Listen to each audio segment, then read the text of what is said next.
The stagecoach lurched violently, throwing Clara against the worn leather seat for what felt like the 100th time that day. Her gloved hands clutched the small carpet bag containing everything she owned in this world. 2 dresses, a handful of letters tied with ribbon, and a daguerreotype of her late mother. Through the dust-caked window, she watched the landscape transform from the gentle hills of Missouri to the harsh, unforgiving expanse of the frontier. Each mile took her further from the life she'd known and closer to a future with a man she'd never met, Luke Harding. Even his name sounded severe, carved from the same stone as the mesas rising in the distance. His advertisement in the Boston Herald had been brief. Prosperous rancher seeks respectable woman for matrimony. Must be willing to relocate to Colorado territory. No questions about past required. That last line had sealed her decision. After everything that had happened, the forced engagement to that banker's son, the loss of the child she'd carried, the whispers that followed her through Boston's cobblestone streets. A man who wouldn't ask questions seemed like salvation itself. The driver's shout pierced through her thoughts. "Clearwater Station ahead, last stop." Clara's stomach tightened. She smoothed her travel-worn dress, a sensible gray wool that had seen better days, and tucked a strand of auburn hair beneath her bonnet. The other passengers, a minister and his wife heading to California, gave her pitying looks. They'd tried to make conversation during the journey, but Clara had kept her responses polite and brief. She'd learned that silence was safer than explanations. As the stagecoach rolled to a stop, Clara peered through the window at the ramshackle collection of buildings that passed for a town. The station was little more than a wooden platform beside a water tower, surrounded by endless prairie and distant mountains. A handful of men lounged against the hitching posts, their eyes following the coach with lazy interest. But it was the lone figure standing apart from the others that drew her attention. Tall and lean, he wore a black hat pulled low over his eyes, dust-covered chaps, and a revolver at his hip, unlike the others. He wasn't watching the coach, he was watching her, even from a distance. She could feel the weight of his gaze, steady and unreadable. The driver yanked open the door. "End of the line. Miss, someone meeting you?" "Yes," Clara said, though uncertainty crept into her voice. "Mr. Luke Harding." The driver scratched his beard.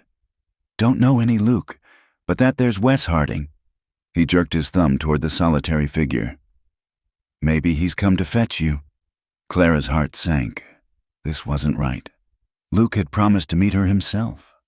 She gathered her courage and stepped down from the coach, her legs unsteady after days of travel. The man, Wes, pushed off from the fence post and walked toward her with the easy gait of someone accustomed to long hours in the saddle. Up close, she could see he was younger than she'd expected Luke to be, perhaps 30 years to her 24. His face was weathered by sun and wind, with a day's worth of stubble darkening his jaw. But it was his eyes that made her breath catch, gray as winter storm clouds, holding a wariness that matched her own. "Miss Whitmore?" His voice was low, rougher than she'd imagined from Luke's carefully penned letters. "Yes, Are you Mr. Harding?" Something flickered across his features. Hesitation, perhaps, or regret. "I'm Wes Harding, Luke's brother. He couldn't make it. Ranch business." The words came out clipped, as if he begrudged each one. Clara felt the ground shift beneath her feet. This was all wrong. "I see. When will I meet him?" "Soon enough." Wes picked up her trunk as if it weighed nothing. "Got a wagon waiting. Best get moving if we want to make camp before dark." Camp? Clara had assumed they'd reach the ranch by nightfall, but she was too tired and too far from anywhere else to protest. She followed him to a weathered buckboard drawn by 2 sturdy horses. He helped her up with surprising gentleness, his hand warm through her glove, then swung up beside her. They rode in silence for the first hour, the only sounds the creak of wagon wheels and the distant cry of hawks. Clara stole glances at her unexpected escort. There was something closed off about him, like a door barred against intruders. The contrast with Luke's warm, engaging letters unsettled her. This man seemed to carry shadows with him. "How long to the ranch?" she finally asked. 2 days, if the weather holds." He kept his eyes on the horizon. 3 if it doesn't. Clara looked up at the cloudless sky. It seems fair enough. Weather changes fast out here, like everything else. There was a warning in those words, though she couldn't say what kind. They lapsed back into silence, but it felt heavier now, weighted with unspoken things. As the sun began its descent, painting the prairie in shades of gold and rust, Wes pointed to a line of cottonwoods in the distance. "We'll stop there for the night. There's a creek." Clara nodded, though anxiety gnawed at her. Spending the night in the wilderness with a stranger, even her intended's brother, went against every propriety she'd been taught. But what choice did she have? She was 1,000 miles from anything familiar, dependent on this taciturn man's protection. They reached the grove as shadows lengthened across the land. Wes unhitched the horses with practiced efficiency, while Clara stood awkwardly by the wagon, unsure how to help. She'd never camped before, never slept anywhere but in a proper bed with 4 walls around her. "There's a blanket roll in the back," Wes said without looking at her. "You can set up over there." He pointed to a spot beneath the trees. "I'll get a fire going." Clara retrieved the blankets, noting how he'd chosen a place for her that was sheltered but still within sight of where he'd bed down. For propriety or protection, she couldn't say. As darkness fell and the temperature dropped, she huddled in her shawl, watching him work. There was something almost graceful about the way he moved, each action deliberate and sure. Soon a small fire crackled between them, pushing back the prairie night. He handed her a plate of beans and salt pork, along with a cup of bitter coffee. "Not fancy, but it'll fill you." "Thank you." The simple meal tasted better than she expected, or perhaps she was just that hungry. They ate in companionable silence, the fire painting shifting patterns on his face. In the flickering light, she noticed a scar along his jaw, pale against his sun-darkened skin. "You're not what I expected," she said before she could stop herself. His eyes found hers across the fire. "Neither are you." There was something in the way he said it, not criticism, exactly, but a kind of wondering. Clara felt heat rise to her cheeks that had nothing to do with the flames. "What did Luke tell you about me?" Wes was quiet so long she thought he wouldn't answer. "Just that you were coming, that you'd answered his advertisement." The brevity stung. Had Luke shared none of their correspondence with his brother? All those weeks of letters, of slowly revealing pieces of herself to this stranger who'd seemed so understanding, so eager to know her. Had they meant so little? "He wrote to me every week," she said, needing to fill the silence. "About the ranch, about his plans for the future. He seemed kind." Something shifted in Wes's expression. Gone too quickly to read. Luke knows how to use words. There was definitely a warning there. But before she could pursue it, the first drops of rain began to fall. Wes cursed under his breath. "Storm's coming in fast. Help me get the supplies under cover." They worked quickly, Clara holding a canvas tarp while he secured the corners. The drops became a deluge, soaking through her dress in minutes. Lightning split the sky, illuminating the prairie in stark, white flashes. Thunder followed, so loud it seemed to shake the ground. "There's an old line shack about a mile up," Wes shouted over the storm. "We need to get there now." He helped her onto the wagon seat and urged the horses forward into the teeth of the storm. Clara clung to the wooden rail, rain streaming down her face, her bonnet long since blown away. The world had narrowed to water and wind and the solid presence of the man beside her. The shack materialized out of the darkness, a small structure of rough logs with a sagging roof. Wes jumped down and wrestled the door open, then returned for her. For a moment, she hesitated. Entering that confined space with him felt like crossing a line she couldn't uncross.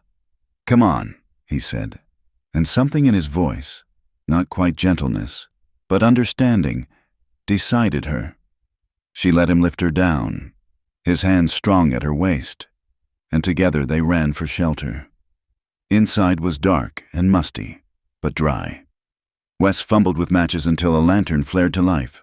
revealing a single room with a pot-bellied stove, a narrow cot, and not much else. Clara stood dripping by the door, arms wrapped around herself, shivering. "You need to get out of those wet clothes," Wes said, already feeding kindling into the stove. "There's a blanket on the cot." She looked at him, then at the single room with nowhere to change. He seemed to understand her dilemma. "I'll step outside. Bang on the door when you're decent."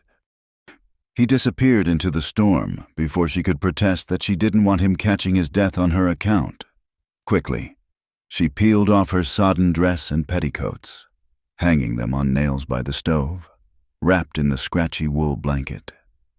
She felt vulnerable as a newborn. She knocked on the door. Wes entered, water streaming from his hat. He'd removed his coat outside, but his shirt clung to his frame, revealing the lean strength beneath.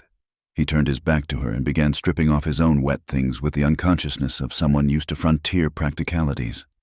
Clara averted her eyes, but not before glimpsing more scars across his back.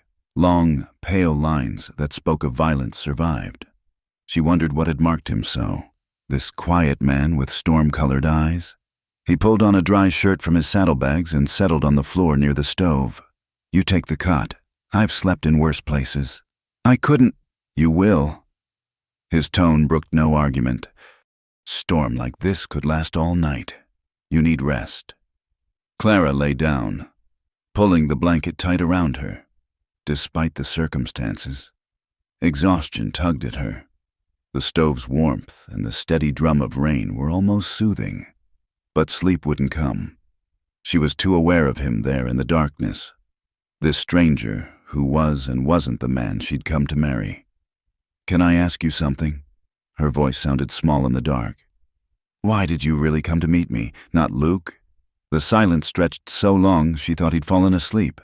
Then, "Someone needed to—" It wasn't really an answer, but she sensed it was all she'd get.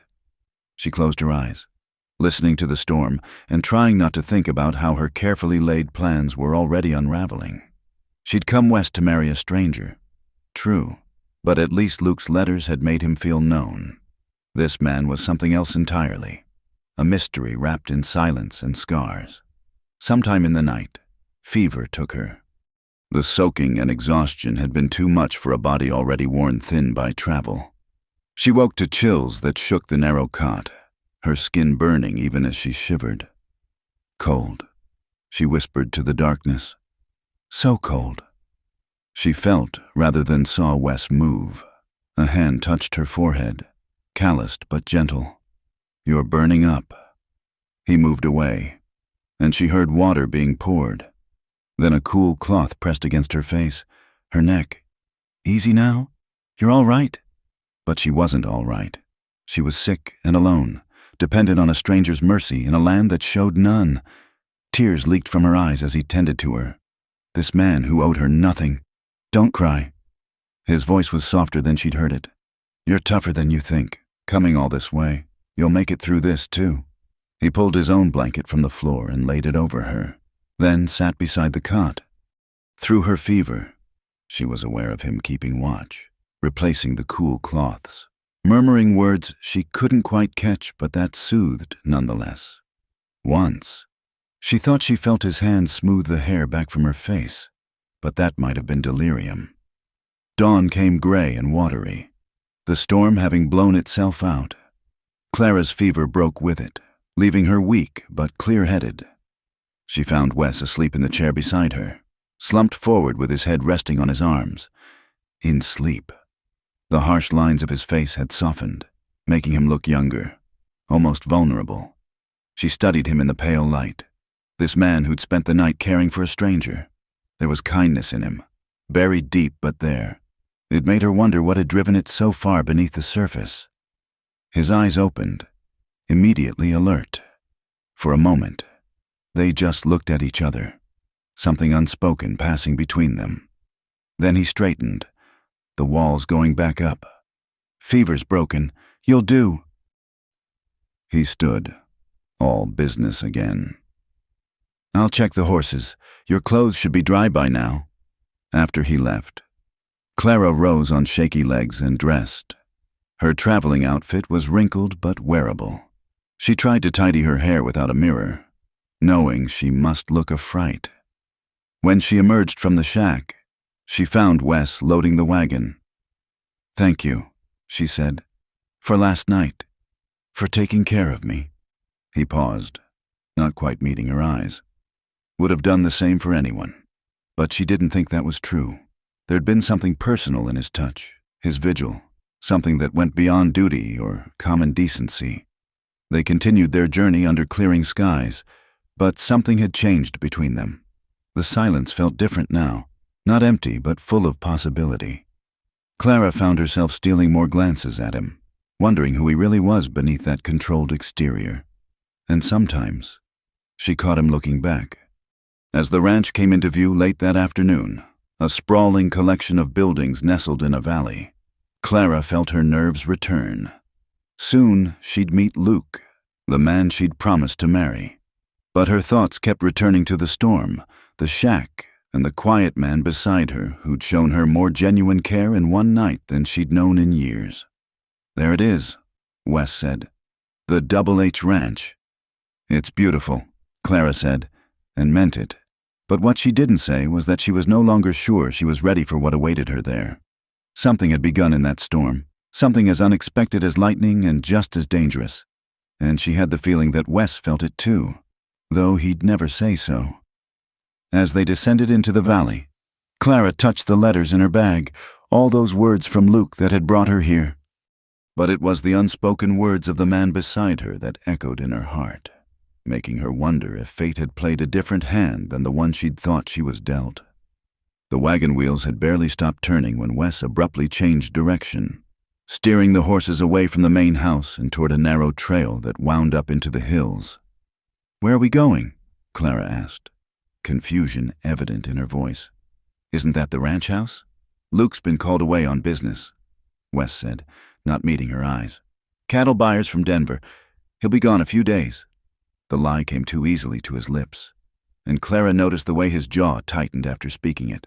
But exhaustion weighed heavy on her bones, and the prospect of meeting her intended while looking like something the cat dragged in held little appeal. Perhaps a few days to recover wouldn't be unwelcome. The trail climbed steadily, leaving the bustling ranch behind. After an hour of jarring progress over rough terrain, a small cabin came into view, nestled in a grove of pines with a clear stream running nearby. It was modest, just logs chinked with mud and a stone chimney, but something about its isolation appealed to her. "This is my place," Wes said, drawing the horses to a halt. "You can stay here until Luke returns." Clara studied the cabin, then him. "You don't live at the main house?" "No." The single word carried finality, discouraging further questions. He helped her down from the wagon, his hands lingering a moment longer than necessary at her waist. Clara felt that same spark from the night before, dangerous as a match near kindling. She stepped back, smoothing her skirts. The cabin's interior was sparse but clean. One main room served as kitchen and living area, with a smaller room off to the side that glimpsed a narrow bed. Everything was functional, without ornament. Yet she noticed small touches of unexpected beauty. A piece of quartz on the windowsill catching the light. Books lined neatly on a shelf. A native blanket draped over the single chair. "You can have the bedroom," Wes said, setting her trunk down. "I'll bunk out here." "I couldn't possibly." "You could and you will." His tone softened slightly. "You need proper rest after yesterday. There's a basin for washing. I'll get water from the stream." While he was gone, Clara explored her temporary sanctuary. The books surprised her, poetry mixed with practical guides to ranching, a worn Bible, even a volume of Shakespeare. She ran her fingers along the spines, wondering what kind of man read Keats by lamplight in this wilderness. Through the window, she watched Wes at the stream, filling buckets with an economy of motion that spoke of countless repetitions. There was something deeply solitary about him, as if he'd arranged his entire life to avoid the messy complications of human connection. Yet he'd brought her here, to his private space. The contradiction intrigued her. When he returned, She was examining a small carved wooden horse on the mantel. The craftsmanship was exquisite, each line flowing into the next with natural grace. "Did you make this?" He set the water buckets down, seemingly uncomfortable with her interest. "Long time ago, when I had more patience for such things. It's beautiful. You have an artist's hands." Something flickered in his eyes. Surprise, perhaps, or pain. "These hands have done a lot of things. Miss Whitmore, art isn't one of them anymore." Before she could respond, he was moving again. Always moving, as if stillness might let something catch up to him. "I'll see to the horses. There's bacon and beans in the cupboard if you're hungry." After he left, Clara washed the trail dust from her face and hands, then ventured into the kitchen area. She'd learned basic cooking after her fall from grace in Boston. Amazing how quickly one adapted when survival demanded it. Soon she had a simple meal prepared, the familiar actions calming her nerves. When Wes returned, he stopped in the doorway, clearly startled to find his table set and food waiting. "You didn't have to. I wanted to." Clara gestured to the chair across from hers. "Please, it's the least I can do after your kindness." They ate in silence at first, but it was the comfortable quiet of shared sustenance rather than awkwardness. Clara noticed how he savored each bite, as if unaccustomed to food he hadn't prepared himself. "How long have you lived up here?" she finally asked. 5 years, give or take. "And before that?" His fork paused halfway to his mouth. "Here and there, the war. Then drifting. The war." That explained the scars, the shadows in his eyes. So many men had come back changed, if they came back at all. Her own brother hadn't. "I lost someone too," she said softly. "My brother James. Antietam." Wes looked at her then, really looked at her, and she saw understanding in his gaze. Good man. The best. He was going to be a teacher.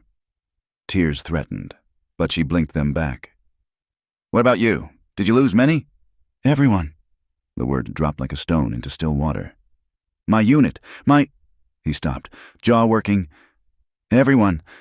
Clara reached across the table without thinking, her fingers brushing his hand. He went very still, staring at the point of contact as if he'd never seen such a thing before. "I'm sorry," she whispered. He pulled his hand back slowly, not rejecting but retreating.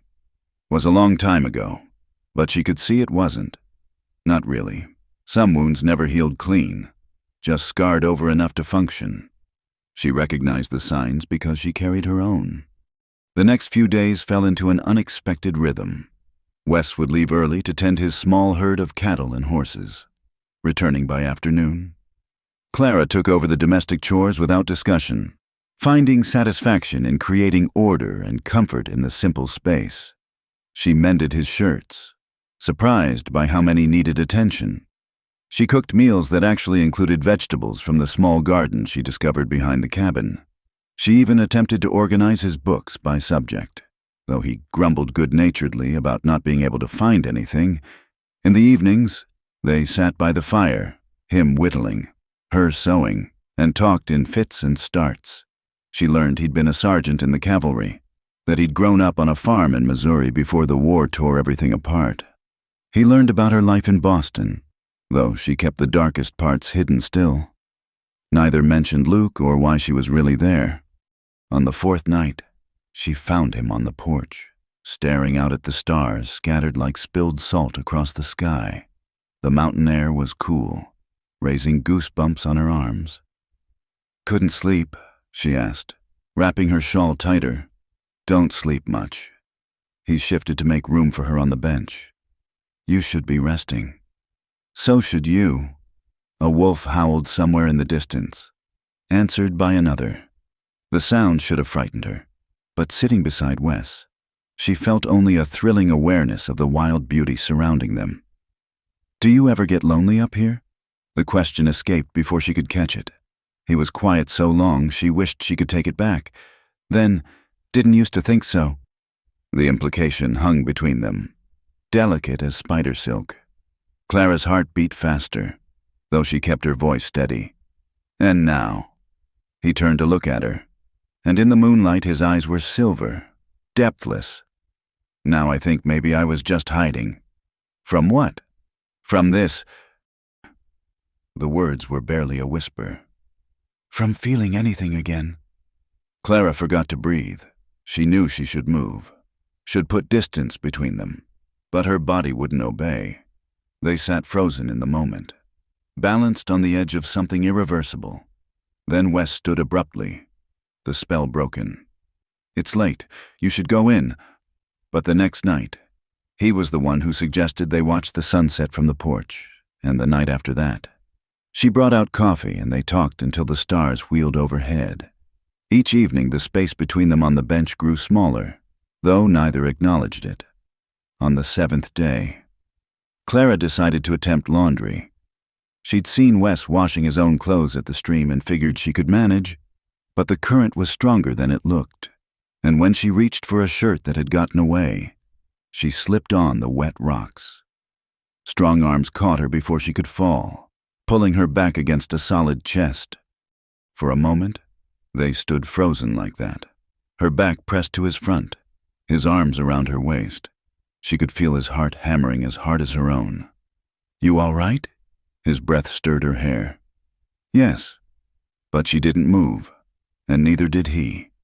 Slowly, as if fighting himself, he turned her to face him. His hands came up to frame her face, thumbs brushing her cheekbones.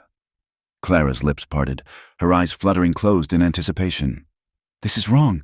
His voice was rough, pained. You're Luke's. Her eyes snapped open. Am I? A man I've never met, who couldn't even be bothered to collect me himself. You don't understand. Then help me understand. She gripped his shirt, suddenly fierce. Why did you bring me here? Wes? Why not to the main house? Why have you kept me here for a week without word to anyone? He tried to pull away, but she held on. Clara, don't. It was the first time he'd used her given name, and it broke something in both of them. His mouth crashed down on hers, desperate and hungry, and nothing like the chaste pecks she'd known before. This was fire and need and the bitter sweetness of forbidden fruit. His hands tangled in her hair, pins scattering. Her arms wound around his neck, pulling him closer. When they finally broke apart, both were breathing hard. Horror dawned in Wes's eyes. God forgive me, he muttered, then turned and strode away, leaving her standing by the stream with swollen lips and a racing heart. He didn't return until well after dark. Clara was sitting by the fire, having cried herself empty, and then found a core of steel she didn't know she possessed. When he entered, she stood but didn't speak. I'll take you to Luke tomorrow, he said without preamble. This was a mistake. Which part? Her voice was steady though her hands trembled. Bringing me here, keeping me, or kissing me like you've wanted to since that night in the storm? He flinched. All of it. You came here to marry my brother. That's what you're going to do. And if I don't want to anymore, what you want doesn't matter. The words were harsh, but she heard the pain beneath them. You made a bargain. So did he. I won't be the one to break it. You already have. She moved closer, saw him tense. Every meal we've shared, every evening on that porch, every moment you've looked at me like I'm water and you're dying of thirst. We've already broken it. Wes, in every way but one. Don't. The word was strangled. Please don't. Tell me you feel nothing. Look me in the eye and tell me I mean nothing to you, and I'll go to Luke tomorrow with a clear conscience. He met her gaze then, and what she saw there made her knees weak. Want and despair, and a loneliness that matched her own, all burning in those storm-gray eyes. You know I can't, then don't send me away. She reached up, touching the scar on his jaw with gentle fingers. Not yet. He caught her wrist, his grip careful of her smaller bones. For a heartbeat, she thought he'd push her away.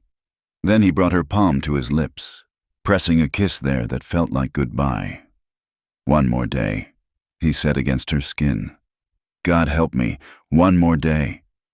That night, Clara lay in the narrow bed listening to him pace the main room like a caged wolf. She wanted to go to him, to offer comfort or seek it, but understood this was a battle he had to fight alone.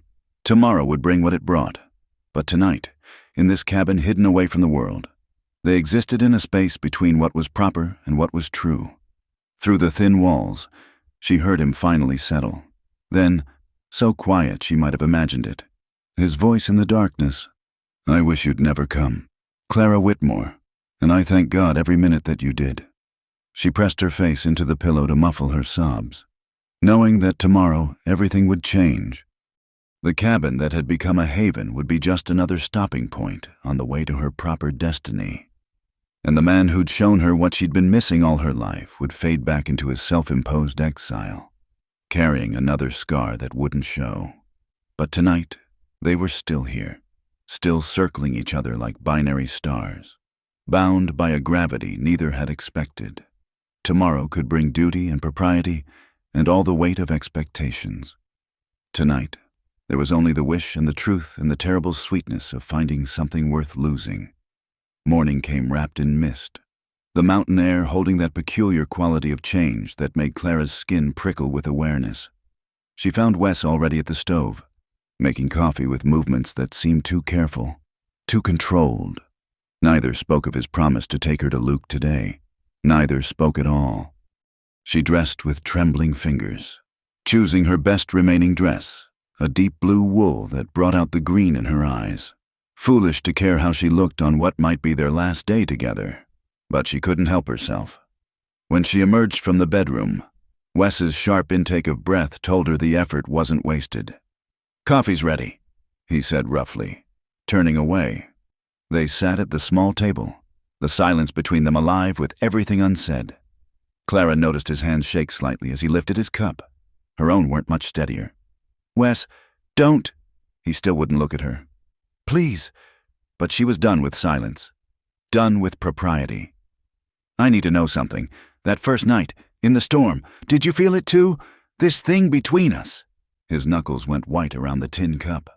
"Clara, just answer me. I need to know I'm not alone in this madness." Finally, he met her eyes, and the raw pain there took her breath. "You were never alone.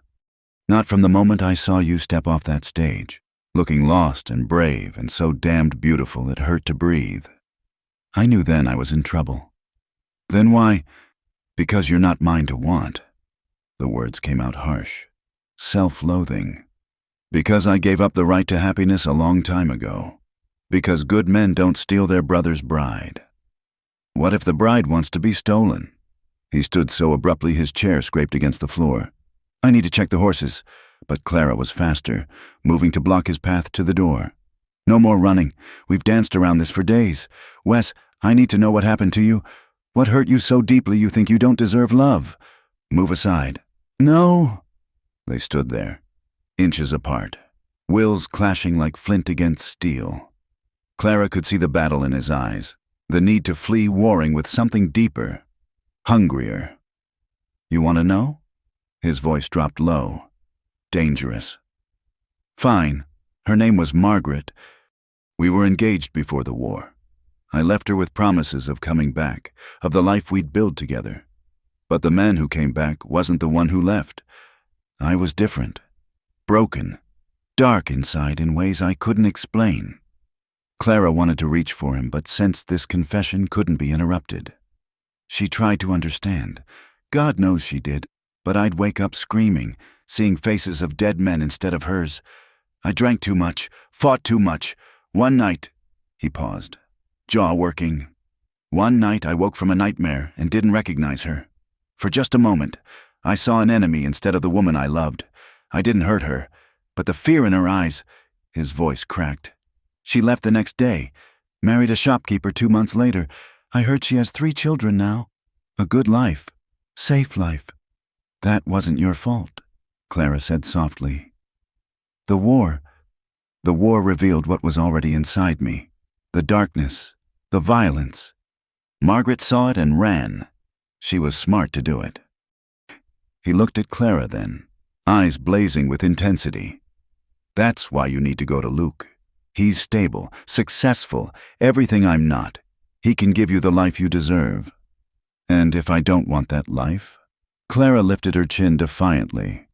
If I want the broken man who held me through fever, who reads poetry when he thinks no one's looking, who carves beautiful things and then hides them away, what if I want the darkness along with the light?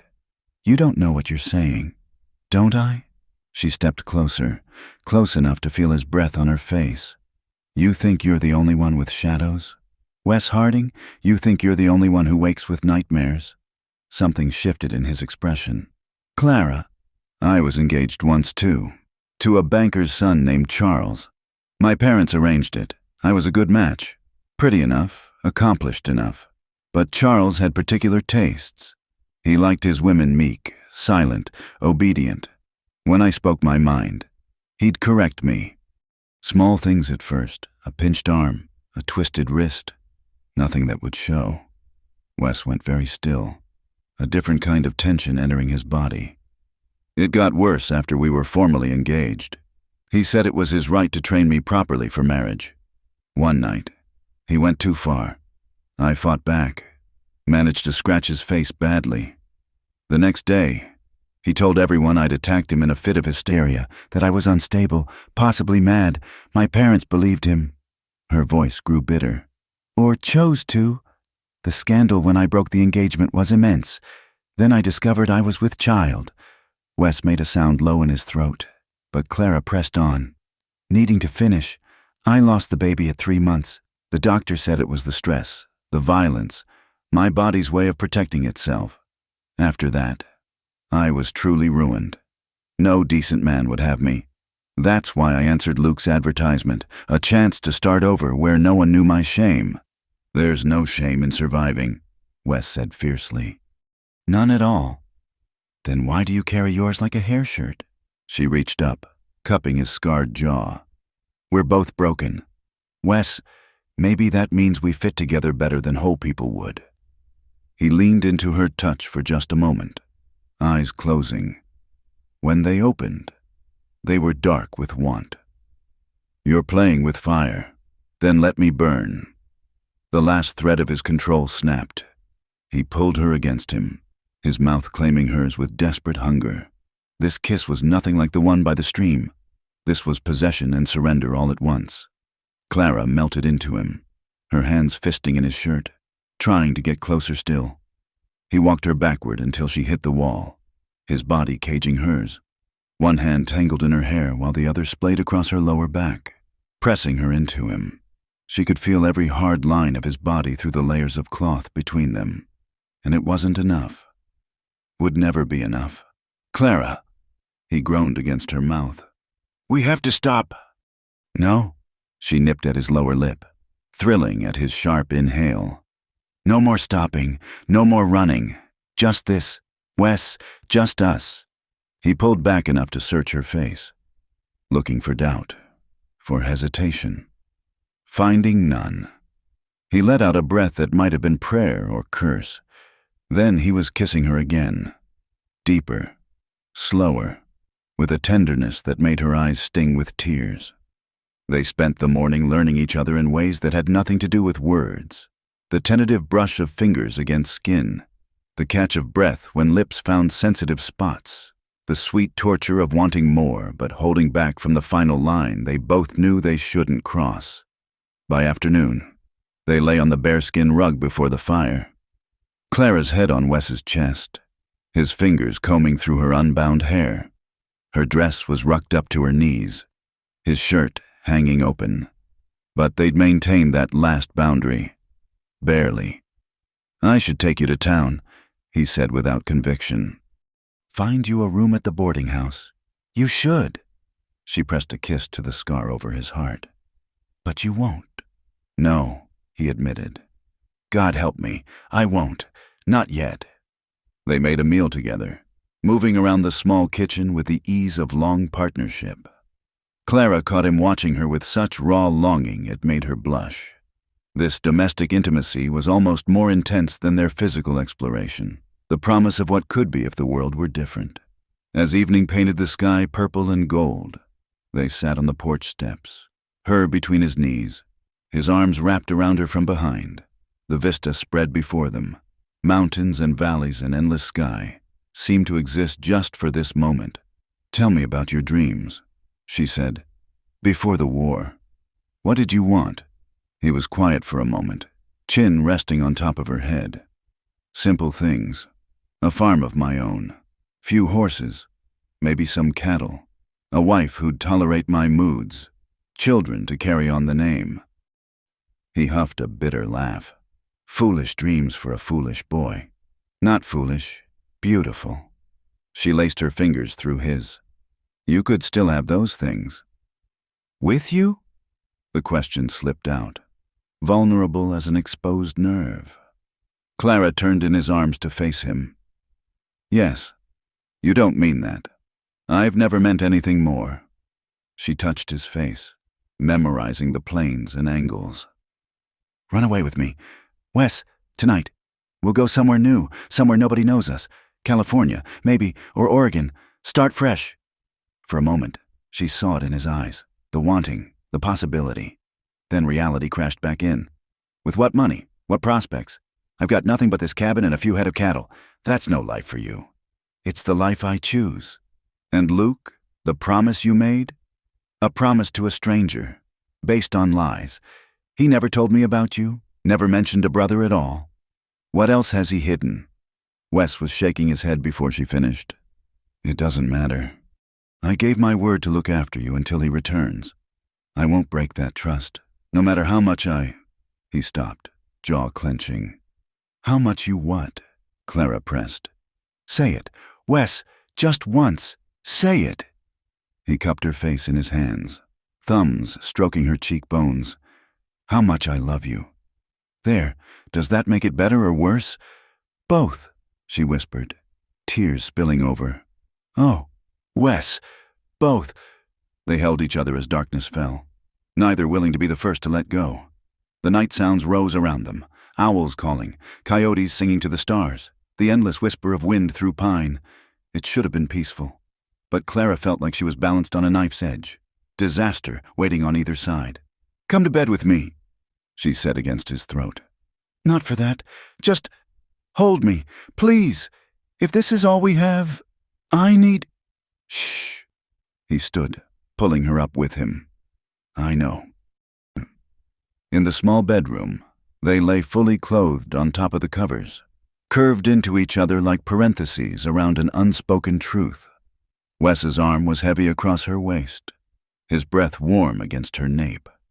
Clara memorized the feeling, storing it up against the lonely future bearing down on them. "I'll remember this," she whispered into the darkness.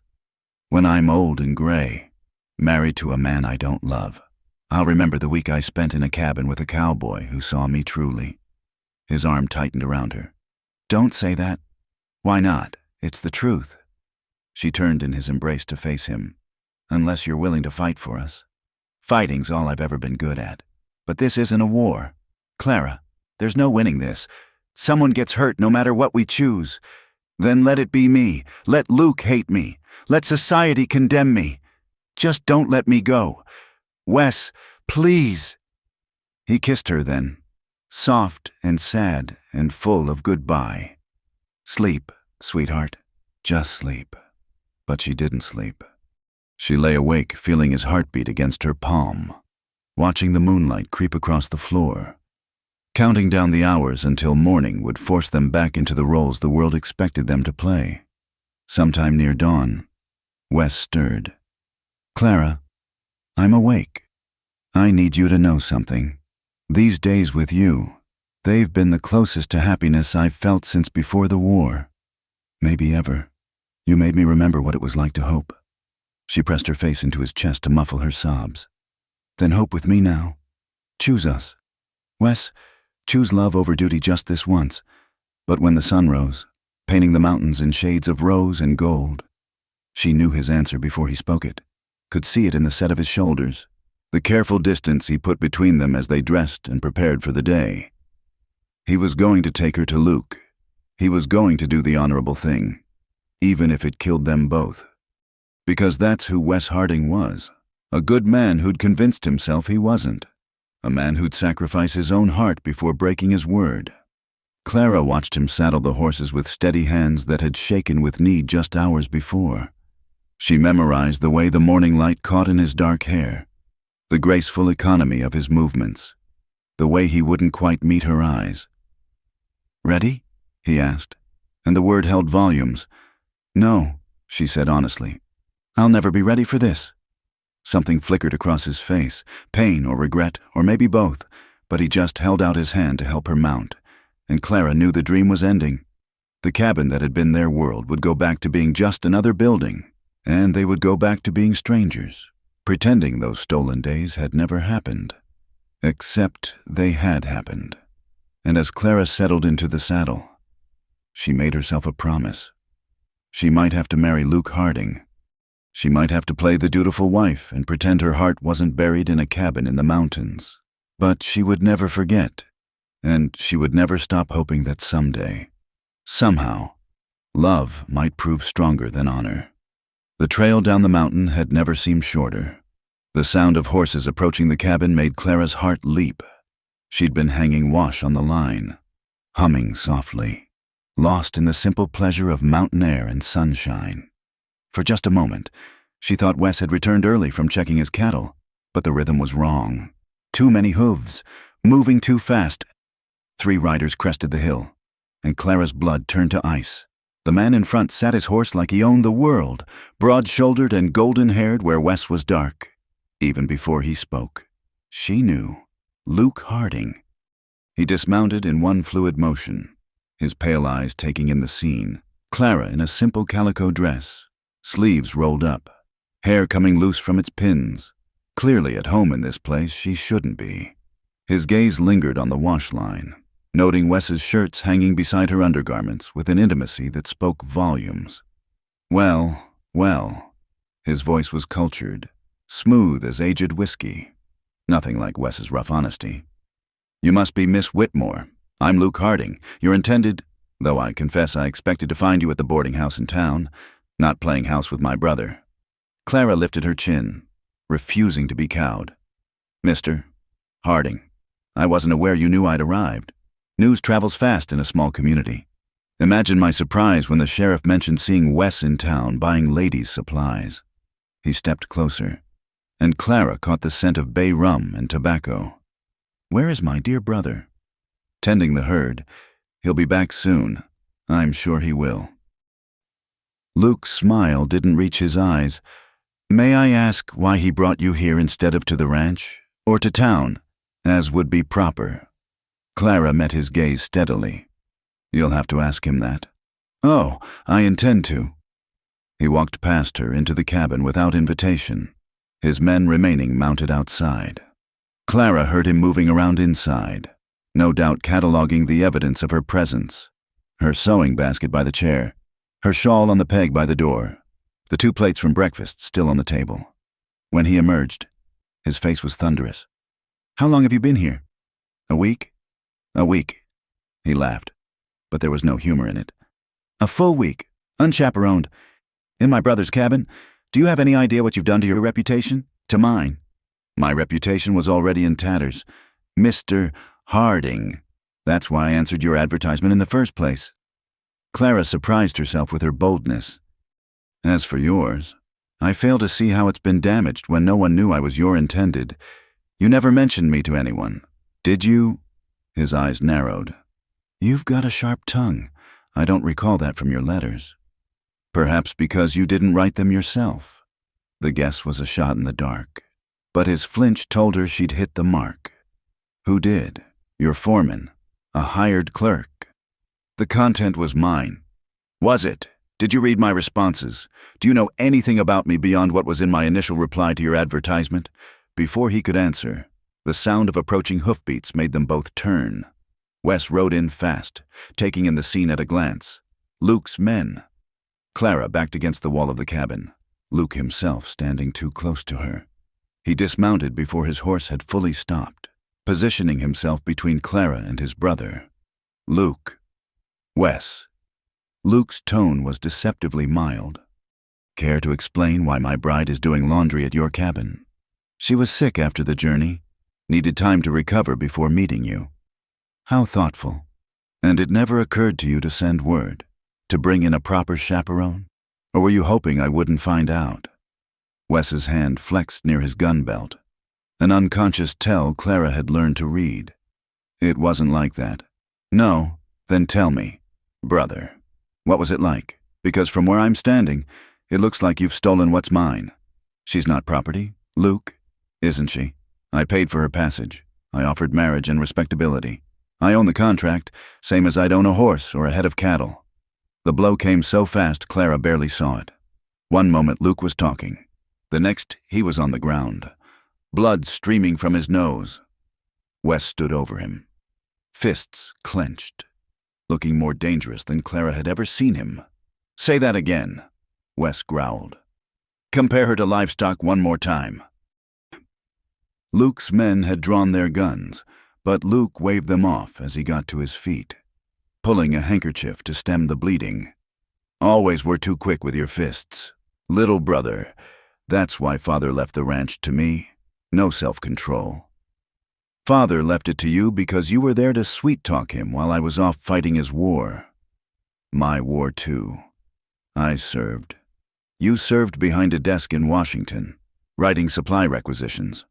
Wes's voice dripped contempt. Big difference between that and watching your friends die in the mud. We all serve in our way.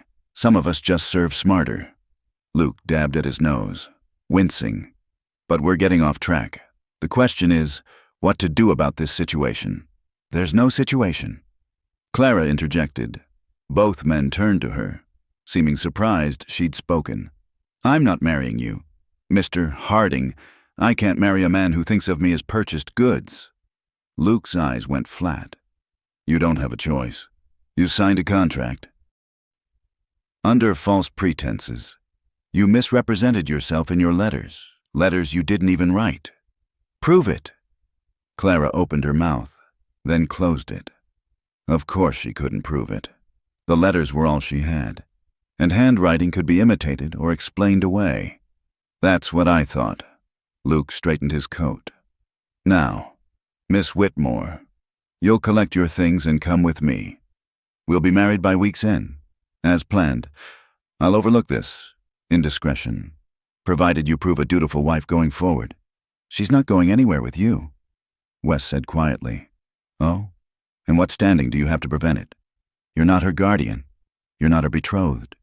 You're nothing to her. Luke's smile was cruel. Unless you'd like to confess that something improper happened during her stay, in which case I'd be within my rights to call you out, and we both know how that would end. Clara saw the trap. If Wes admitted to their growing intimacy, Luke could demand satisfaction. Given Luke's reputation with a pistol and his position in the community, Wes would likely die, either in the duel or by hanging if he won. If Wes denied anything happened, he had no grounds to keep her from Luke. Nothing happened, she said quickly. Mr. Harding, Wes, has been a perfect gentleman, but I still won't marry you. Luke, I'll work to repay the passage money, but I won't be your wife. Work? Luke laughed. Doing what? No respectable establishment will hire a woman who spent a week unchaperoned with a man.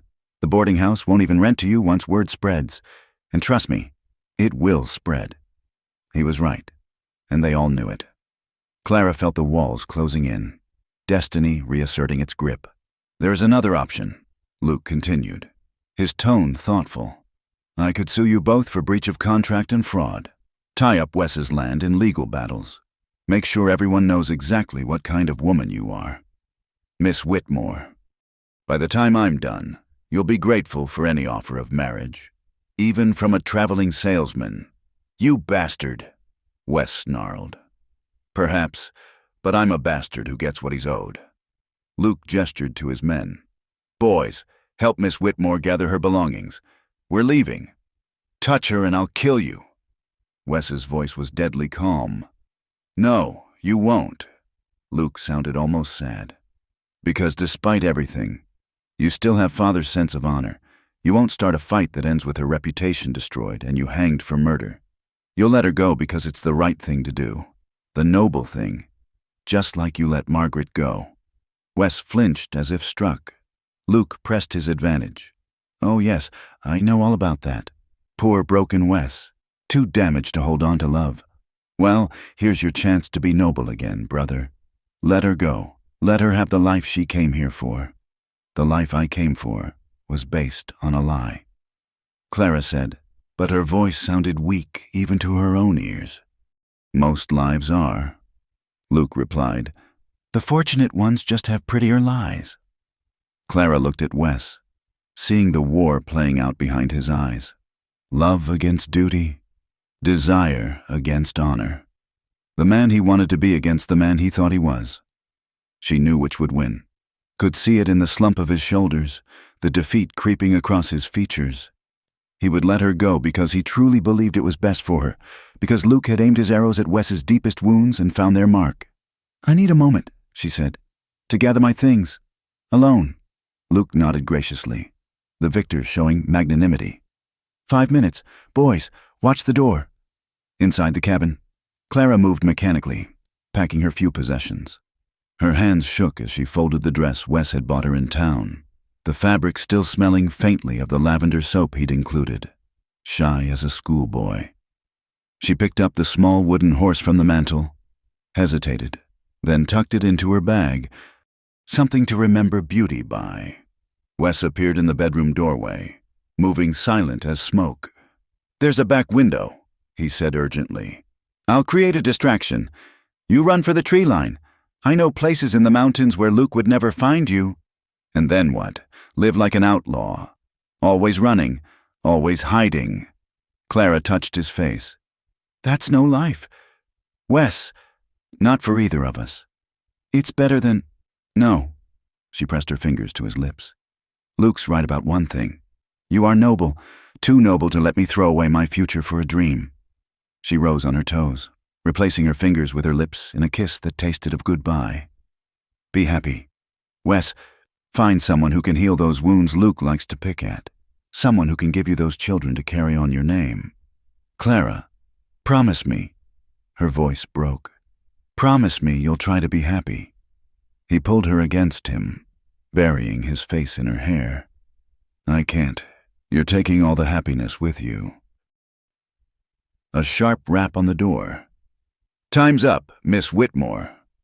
Clara pulled away, not looking back as she walked through the main room. She couldn't. One glance at the table where they'd shared meals, the chair where she'd watched him read by lamplight, the bearskin rug where they'd lain in each other's arms. One look and her resolve would crumble.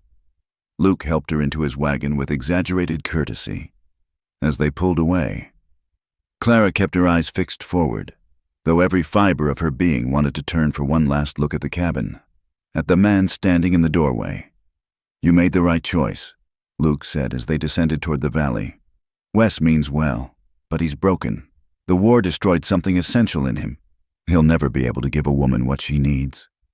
Clara thought of strong hands gentle on her fevered brow, of a man who read poetry and carved beauty from wood, of storm-gray eyes that saw her truly. You're wrong. Am I? Then why are you in my wagon instead of his cabin?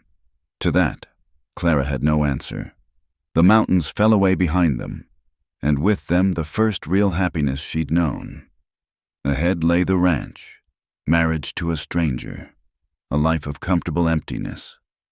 She'd made her choice, the practical choice, the survivable choice. So why did it feel like leaving the cabin on the mountain was the worst mistake of her life? The wooden horse pressed against her ribs through the fabric of her bag, a secret talisman of what might have been. Clara closed her eyes and tried not to think of Wes alone in the cabin, surrounded by the ghost of their brief happiness. But she knew, with the certainty of the heartbroken, that she would think of little else for the rest of her days. The boarding house stood on Maple Street like a stern matron guarding her charges, all gingerbread trim and suspicious windows. Mrs. Abigail Fletcher, the proprietress, looked Clara up and down with eyes that had measured many a fallen woman. I run a respectable establishment, she announced, though she took Clara's money readily enough.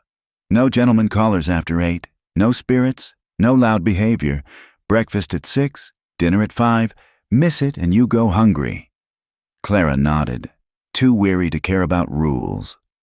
The room was small but clean. Iron bedstead, washstand, a single chair by the window overlooking the dusty street. After the warmth of Wes's cabin, it felt like a cell. She'd lasted exactly 1 day at Luke's ranch before fleeing. He'd installed her in a guest room, introduced her to the staff as his intended, and proceeded to outline her future duties as mistress of the household. When he'd tried to kiss her goodnight, a possessive claiming that tasted of ownership, she'd known she couldn't go through with it. Better to face poverty and scandal than a lifetime of Luke's cold control. She'd slipped out before dawn, walking the 5 miles to town with her carpetbag and the remainder of her savings. Luke would come after her, of course, but for now, she had this small freedom. The first week passed in a blur of closed doors and turned backs. The dressmaker regretted she had no positions available. The schoolmarm took one look at her and suggested she try the next town over. Even the laundry, desperate for workers, suddenly found themselves fully staffed when Clara inquired. Word had indeed spread. As Luke promised, that woman who'd spent a week unchaperoned with Wes Harding, the one who jilted Luke at his own ranch, no better than she should be, the whispers said. Eastern trash looking to gold dig her way into society. Clara's money dwindled. Mrs. Fletcher began giving her pointed looks when rent day approached. Pride kept Clara's spine straight as she walked through town, but each snub, each whispered conversation that stopped when she passed, wore at her like water on stone. The Elkhorn Saloon saved her. In the end, it wasn't a brothel. Clara made sure of that before she crossed the threshold. Just a place where miners and cowboys came to drink, play cards, and eat cheap food.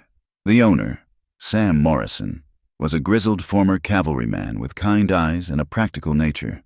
"I need someone to cook and serve meals," he said, sizing her up. "Nothing else. You don't have to talk to the customers beyond taking orders. Don't have to smile if you don't feel like it. Just cook decent food and keep the peace. Can you do that?"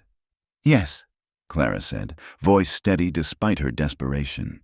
"Pay's not much, $1 a day plus tips, but there's a room upstairs you can have. Save you the boarding house fees." It was salvation wrapped in scandal. Working at the saloon would cement her reputation as a fallen woman, but starvation and the street were the only alternatives. When do I start? The work was hard but honest. Clara rose at dawn to start the stews and soups that would simmer all day. She baked bread, dozens of loaves that disappeared as fast as she could make them.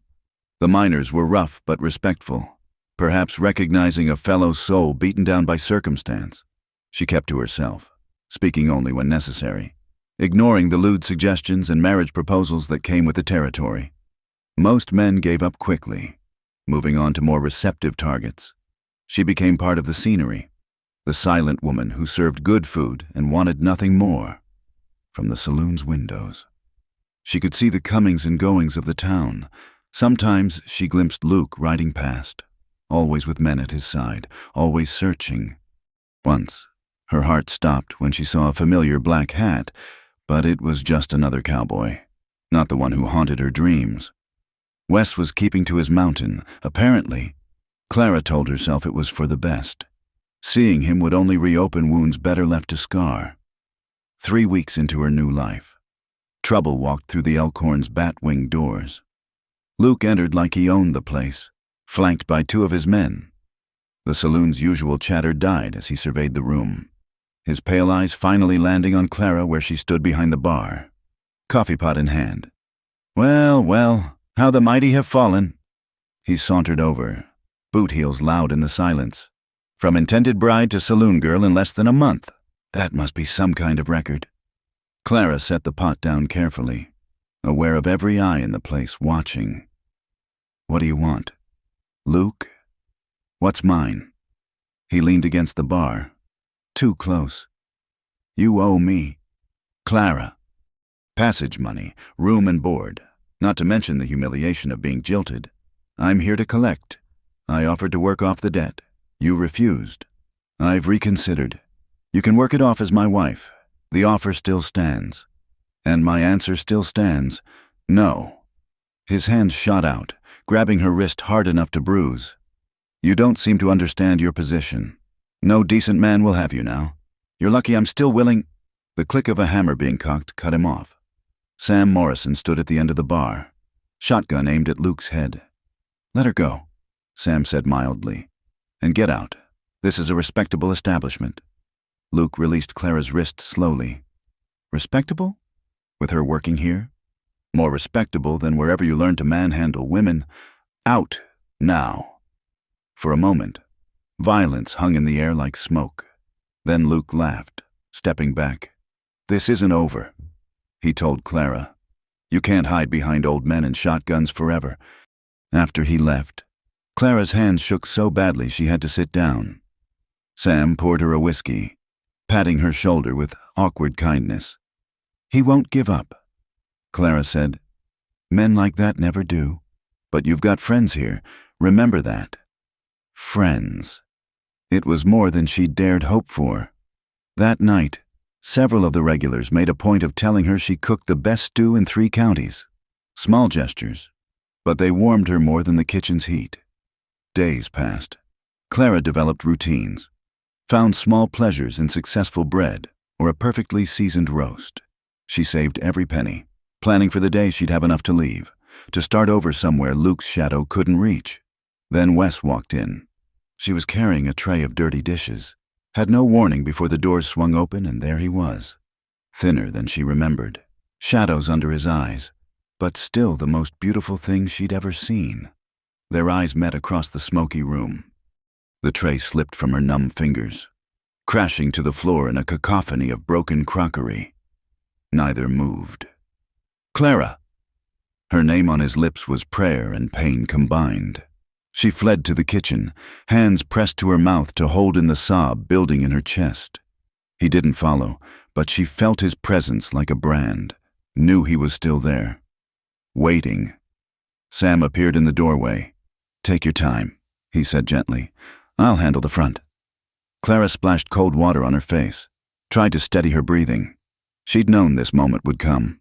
In a town this small, their paths would eventually cross. She just hadn't expected it to hurt so much.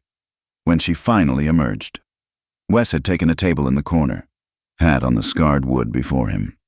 He watched her approach with those storm-gray eyes that still saw too much. "Whiskey?" she asked, proud of her steady voice. "Coffee, if you have it." She poured, careful not to let their fingers touch when she set the cup down. "Will there be anything else? Sit with me. I'm working." "Clara, please." The please undid her. She sat, though every instinct screamed to run. Up close, she could see new lines around his eyes, the gaunt hollow of his cheeks. "You look tired," she said. "You look beautiful." "Don't!" The word came out sharp. "You can't say things like that. Not anymore." "I know." He wrapped his hands around the cup as if seeking warmth. "I heard you were working here. Had to see for myself." "Well, now you've seen. I'm surviving. You shouldn't have to just survive. You deserve. What I deserve and what I get are 2 different things. You taught me that." He flinched. "That's not fair." "No, you let me go. Wes, let Luke take me like I was a stray dog he had claimed to. To protect you. To protect yourself." The words tasted bitter. "You were so busy being noble. You never asked what I wanted. Never considered that maybe I'd rather face ruin with you than respectability with him." "Clara, I need to get back to work." She stood, but his hand caught hers. The touch burned through her like lightning, and she hated herself for still wanting it. "I dream about you," he said roughly. "Every night. Wake up reaching for you. Stop. I ride by here a dozen times, trying to work up the courage to come in, to tell you I was wrong, to beg you to—" "To what?" She pulled her hand free. "To be your secret shame? To live in that cabin knowing the whole town thinks I'm your—" She couldn't say the word. "We had our chance. Wes, you made your choice. I made the wrong choice. Yes, you did." She straightened her apron with shaking hands. "Will there be anything else?" He looked at her for a long moment, his face a map of regret. "No, nothing else." But he came back the next night, and the next, always taking the same corner table, always ordering coffee he barely touched. He never tried to talk to her again, just sat and watched her work with an intensity that made her skin prickle. The other patrons noticed, of course. Whispers followed in Clara's wake. "Wes Harding's got it bad. Poor fool can't stay away. Wonder if Luke knows his brother's sniffing around." Luke did know. He made that clear the night he returned to the Elkhorn, this time with 4 men and a document. "Breach of promise suit," he announced, slapping the paper on the bar. "Filed this morning. You owe me $500. Miss Whitmore. Pay up or face jail." Clara stared at the legal document, the words swimming before her eyes. $500, more than she could save in 2 years. "You can't." "I can, and I have, unless—" He smiled, the expression reptilian. "You could always reconsider my offer. Marriage would nullify the debt. She's not marrying you." Everyone turned. Wes stood in the doorway, and Clara had never seen him look more dangerous. Gone was the controlled man she knew. This was the soldier, the one who'd survived things that broke other men. "Ah, brother." Luke's smile widened. "Come to watch the show?" "Come to end it." Wes moved into the room with predatory grace. "Tear up the suit. Leave her alone. This is between you and me. Everything's between you and me, isn't it? Father's approval, the ranch, Margaret, and now Clara." Luke shook his head in mock sympathy. "Must be hard, always coming in second." Wes was across the room before anyone could blink, his fist connecting with Luke's jaw with a sound like a gunshot. Luke went down hard, blood spurting from his mouth. "Get up," Wes snarled. "Get up so I can knock you down again." Luke's men reached for their guns, but Sam's shotgun appeared as if by magic. "Nobody draws in my place. This is between them." Luke got to his feet slowly, wiping blood from his chin. "You always were too emotional. Little brother, it's why you'll always lose." They went at each other like rabid dogs, all the years of rivalry and resentment exploding in a fury of fists. Tables overturned, glasses shattered. Men scrambled out of the way as the brothers rolled across the floor, each trying to destroy the other. Clara watched in horror as they crashed into the bar. Wes's hands around Luke's throat. Luke broke free with a knee to the ribs, sending Wes staggering. A haymaker from Luke split Wes's cheek open. An uppercut from Wes lifted Luke off his feet. "Stop!" Clara tried to get between them, but Sam held her back. "Let them finish it," he said. "Been coming for years." The fight raged on, both men bloodied and swaying. Finally, Wes landed a combination that put Luke on his knees. He stood over his brother, chest heaving, knuckles raw. "Stay down," Wes panted. "For once in your life, just stay down." But Luke was already reaching for the derringer in his boot. Clara saw the glint of metal and screamed a warning. Wes spun, kicking the gun from Luke's hand, then brought his knee up to connect with Luke's jaw. Luke crumpled, unconscious. In the sudden silence, Wes swayed on his feet. Clara broke free from Sam, catching Wes as his knees buckled. Blood dripped from his face onto her apron as she lowered him to a chair. "You beautiful fool," she whispered, using a bar towel to stem the bleeding from his cheek. "Had to," he slurred through split lips. "Couldn't let him. Couldn't lose you again." Sheriff McBride chose that moment to arrive, taking in the destruction with weary resignation. "Anybody dead?" "No," Sam said. "Just the Harding boys settling family business." The sheriff nudged Luke with his boot, getting a groan in response. "Somebody want to tell me what this was about?" "That," Sam pointed to the legal document, now spattered with blood. "Luke here was trying to use the law to force Miss Clara into marriage. Wes objected." McBride read the document, eyebrows rising. "This legitimate. As legitimate as any of Luke's dealings." Someone called from the crowd. The sheriff looked around the room, noting the hostile faces turned toward Luke. Then he very deliberately tore the document in half. "Looks like there's been a misunderstanding," he said. "No law against misunderstandings, though there is against disturbing the peace. Luke, you and your boys can sleep it off in jail. Wes, get that face seen to. The rest of you, help Sam clean up this mess." As Luke's men carried him out, the sheriff paused by Clara. "You might want to consider moving on. Miss, Luke won't forget this. But Clara was focused on Wes, on the blood seeping through her fingers as she pressed the towel to his face. I'm not going anywhere. The sheriff shrugged and left. Men began writing tables, sweeping up glass, through it all. Clara held Wes, her hands gentle on his battered face. Why? She asked when they were relatively alone. Why now? Because I finally realized something. He caught her hand, pressing it to his chest where his heart hammered against her palm. I've been dead since the war, just going through the motions. Then you came, and for a week I was alive again. When I let you go, he squeezed his eyes shut. I died all over again. Worse this time, because I did it to myself. Wes, I love you, Clara. I loved you from that first night in the storm. I'll love you till they put me in the ground, and I'm done pretending otherwise. His eyes opened, fierce and determined despite the swelling. To hell with what's proper. To hell with Luke. To hell with anything that keeps us apart. If you'll have me, I'm yours. Here, in front of everyone. I'm yours. Clara was crying. She realized. Tears running unchecked down her face as this broken, beautiful man offered her everything she'd wanted. You impossible fool, she sobbed. Of course I'll have you. I've been yours since you gave me your coat in the rain. He smiled then, split lip and all, and it was like sunrise after the longest night, when he kissed her, tasting of copper and forever. The entire saloon erupted in cheers.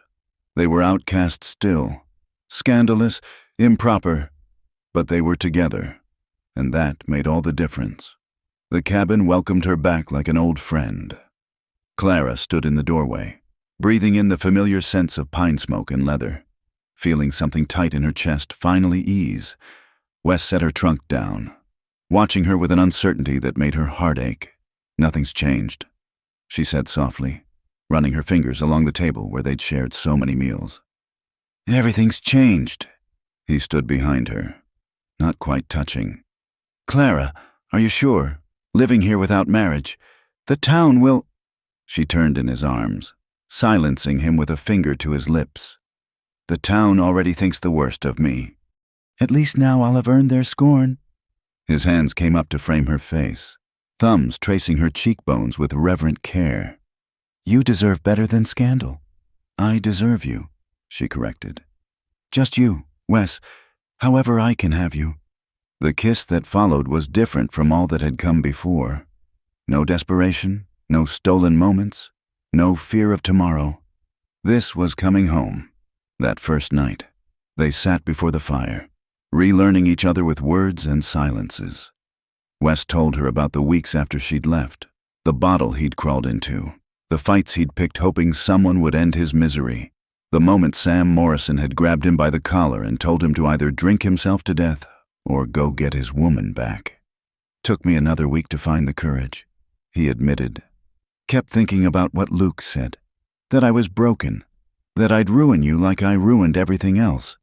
You're not broken, Clara said fiercely. Scarred, yes, haunted, maybe, but not broken. Broken things can't love the way you do.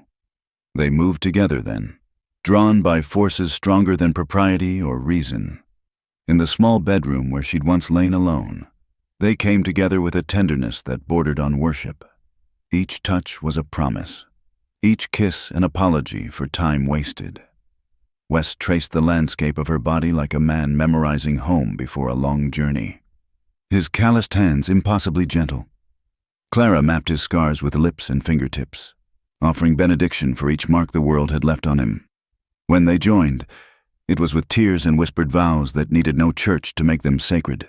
Afterward, they lay entwined, Clara's head on his chest, listening to his heartbeat slow.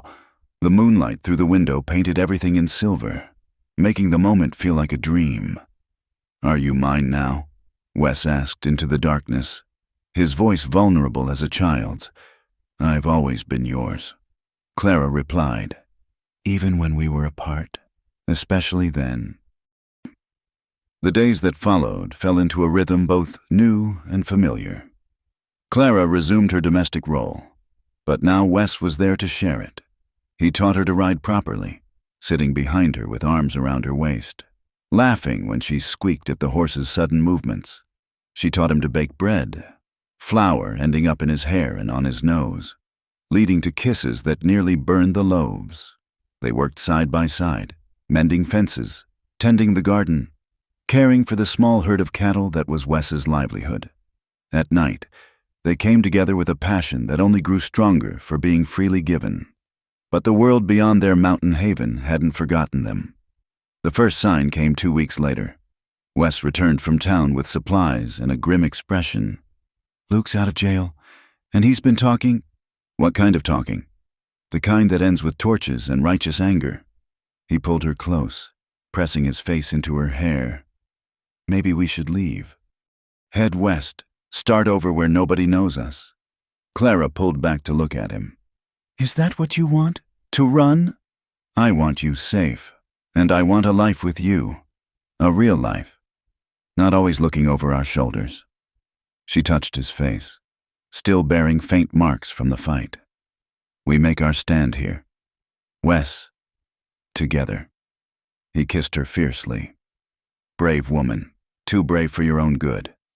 The harassment started small. Cut fence lines, cattle driven off in the night, dead animals left at the gate. Wes bore it stoically, repairing the damage and refusing to be driven out. But Clara saw the toll in his clenched jaw, the way his hand never strayed far from his gun. Then came the night they woke to orange light dancing on the walls. Fire! Wes was out of bed in an instant, pulling on pants and boots. Through the window, they could see the shed ablaze, flames reaching toward the main cabin. They fought it together, forming a bucket line from the stream, battling until their hands were raw and their lungs burned from smoke. By dawn, they'd saved the cabin but lost the shed and everything in it: tools, feed, the winter's wood supply. Wes stood staring at the smoldering ruins, fists clenched. "This has to stop." "How?" Clara asked, though she feared she knew the answer. "I face Luke. Properly this time. Call him out. Settle it permanent." "No." The word tore from her throat. "You can't. He's a better shot. You said so yourself. He'll kill you. Maybe, but at least you'd be free of this. You could start over. Don't you dare." She grabbed his shirt, shaking him. "Don't you dare talk about dying on me. We're in this together, remember? Your fights are my fights." He caught her hands, his expression anguished. "I can't watch them hurt you, Clara. Can't stand by while Luke destroys everything we're building." "Then we don't stand by. We fight back, but we do it smart." It was Clara who came up with the plan. If Luke wanted to destroy them through gossip and intimidation, they'd counter with truth and community. She began visiting town more frequently, head high despite the whispers. She brought fresh bread to the sheriff's wife, who was pregnant and overwhelmed. She helped the school marm when 3 children came down with fever. She quietly mended clothes for minors who had no one else. Slowly, opinions shifted. The Scarlet Woman became the woman who'd helped during sickness. The shameless harlot became the one who'd brought soup when the Hendricks family lost their father in a cave-in. Wes did his part too. He helped bring in the harvest at neighboring farms, asking nothing in return. He broke horses for the livery, displaying a gentle skill that impressed even hardened cowboys. He even started attending church, sitting in the back pew with Clara beside him, ignoring the initial shocked whispers.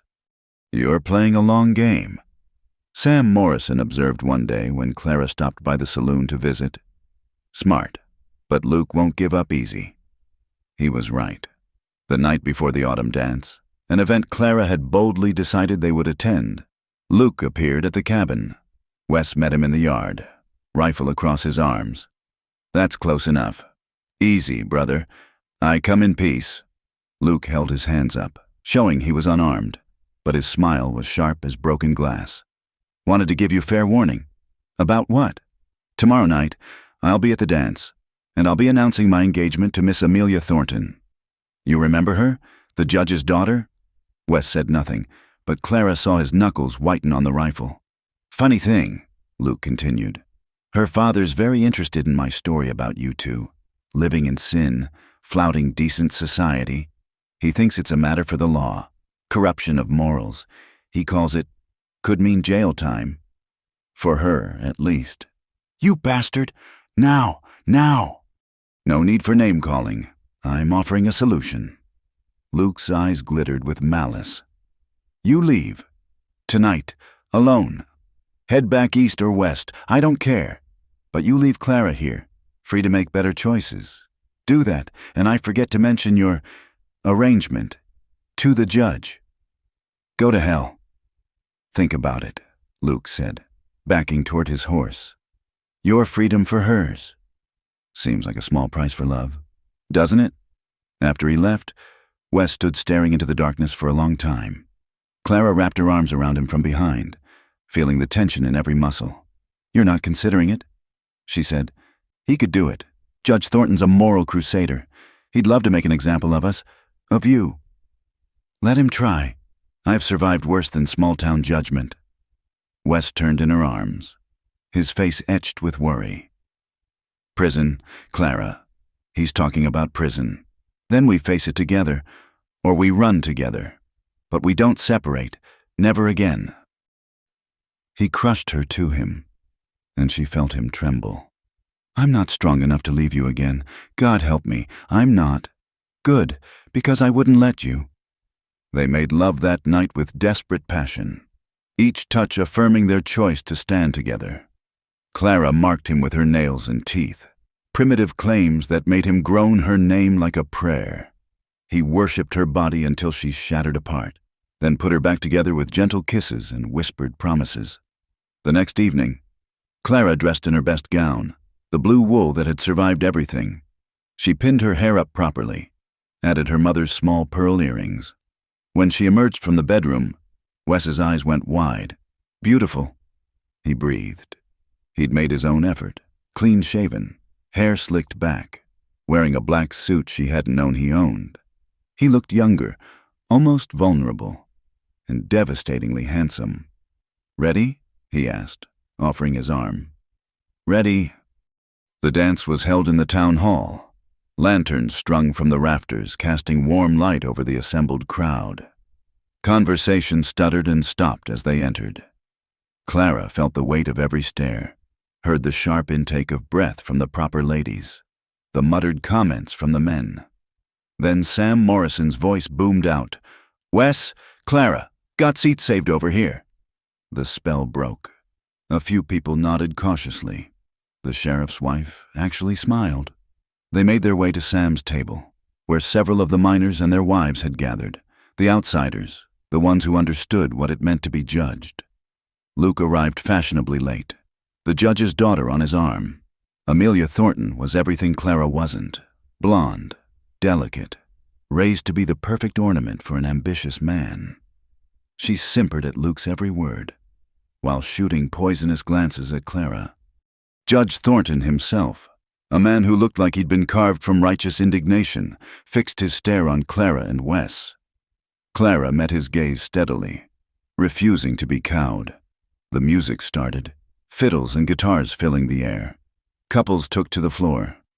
Wes stood, offering Clara his hand with formal courtesy. May I have this dance, Miss Whitmore? You may, Mr. Harding. They moved onto the floor, ignoring the couples who edged away. Wes was surprisingly graceful, leading her through the steps with easy confidence. Clara focused on his eyes, letting the rest of the room fade away. Where'd you learn to dance? She asked. Before the war, when I was young and believed in happily ever after. He spun her, then pulled her back close. You've given that back to me, Clara, the belief. Wes, whatever happens tonight, I need you to know, these weeks with you have been worth everything. You are worth everything. The song ended. As they returned to their seats, Judge Thornton stood, tapping his glass for attention. Friends, neighbors, before the festivities continue, I have an announcement, or rather, a concern that needs addressing. Clara's hand found Wes's under the table, their fingers interlocking. It has come to my attention. The judge continued, his voice ringing with moral authority. That there are those among us who flaunt the very foundations of decent society, who live in open sin, corrupting our community with their shameless, "Oh, sit down, Herbert." Everyone turned. Mrs. Elizabeth Morrison, the banker's wife and pillar of respectability, stood with arms crossed and eyes flashing. "I beg your pardon." The judge looked like he'd swallowed a lemon. "You heard me. Sit down and stop making a fool of yourself." She looked around the room. We all know what this is really about. Luke Harding's wounded pride. Well, I for one am tired of it. "Mrs. Morrison, surely you can't condone— What I can't condone is hypocrisy." She pointed at Luke. "That man has visited every sporting house from here to Denver. Everyone knows it. But we're supposed to clutch our pearls because his brother found love with a woman brave enough to choose happiness over convention." A murmur rippled through the crowd. Luke's face flushed dark red. "Furthermore, Mrs. Morrison continued, warming to her subject, "Clara Whitmore has shown more Christian charity in 2 months than some people manage in a lifetime. She helped birth the Hendricks baby when the midwife was drunk. She sat all night with my own housemaid when the girl took fever. If that's sin, then I'll take it over sanctimony any day." "Here, here," someone called out. Others took up the cry. The judge tried to regain control. "The law's clear. The law says nothing about 2 unmarried adults choosing to make a home together." Sheriff McBride interjected, standing slowly. "Unless you're planning to arrest half the miners and ranch hands in the territory. This is different." "How?" The sheriff's voice was mild, but his hand rested on his gun. "Because one of them's a woman? Because they're not hiding it? Sorry, Judge, but I've got real crimes to worry about, like whoever's been cutting fences and setting fires on the mountain." He looked directly at Luke when he said it. Luke's jaw tightened, but he said nothing. Judge Thornton looked around, seeing the tide had turned. Too many faces showed sympathy for the couple, or at least distaste for the persecution. He sat down heavily, defeat in every line of his body. "Well," Sam Morrison said into the silence, "I think this calls for a drink. Whiskey all around." The tension broke in laughter and movement. People came to their table, not everyone, but enough. Hands were shaken. Words of support offered. Even some of the proper ladies nodded from across the room. Small gestures of acceptance that meant everything. Later, as Wes swung Clara through another dance, she glimpsed Luke leaving with his perfect ornamental bride. His eyes met hers across the room, and she saw something she hadn't expected. Not defeat, exactly, but a kind of recognition. He'd played his cards and lost. The war was over. "He's leaving," she told Wes. "Good, let him go." Wes pulled her closer. "I'm done worrying about Luke, done worrying about anything but this." This was her in his arms. This was the music and the moment. This was choosing love over fear, hope over propriety. This was victory, sweeter for being hard won. They danced until the lanterns burned low, surrounded by their makeshift community of outcasts and rebels. And when they finally returned to their cabin on the mountain, they made love with a freedom born of survival, of choosing each other against all odds.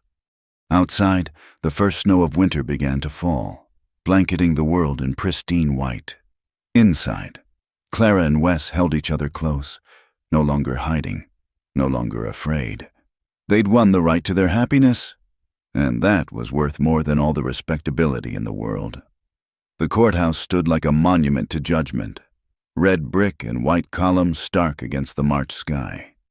Clara gripped Wes's hand as they climbed the steps. Her best dress, the blue wool that had seen her through so much, pressed and proper despite everything. "Remember," Attorney Harrison murmured beside them, "let me do the talking. Answer only what you're asked, and keep it simple."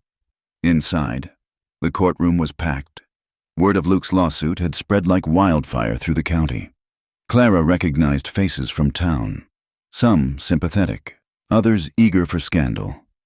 Judge Thornton presided, his expression carefully neutral despite his previous condemnation of their arrangement.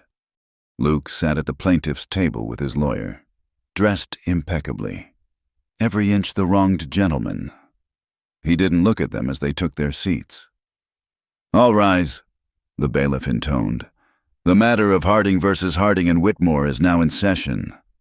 Judge Thornton's gavel fell like thunder. Mr. Pemberton, you may present your case.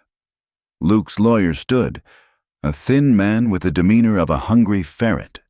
Your Honor, we intend to prove that the defendants engaged in deliberate fraud to deprive my client of his rightful bride, causing significant financial damages and personal humiliation. We seek compensation of $800, plus the return of all expenses related to Miss Whitmore's passage and accommodation. That's more than my cabin's worth. Wes muttered. Shh, Harrison warned. Call your first witness. The judge ordered. I call Mr. Luke Harding to the stand. Luke took the oath with practiced ease, settling into the witness chair like a king on his throne.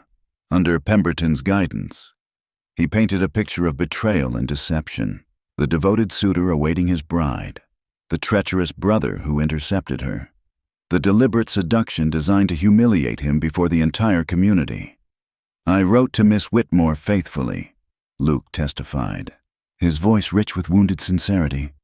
Shared my hopes, my dreams for our future, to discover she'd been living with my brother in sin while I waited innocently. He shook his head. The picture of injured virtue. Clara's nails dug into her palms. The lies came so easily to him, wrapped in just enough truth to sound plausible.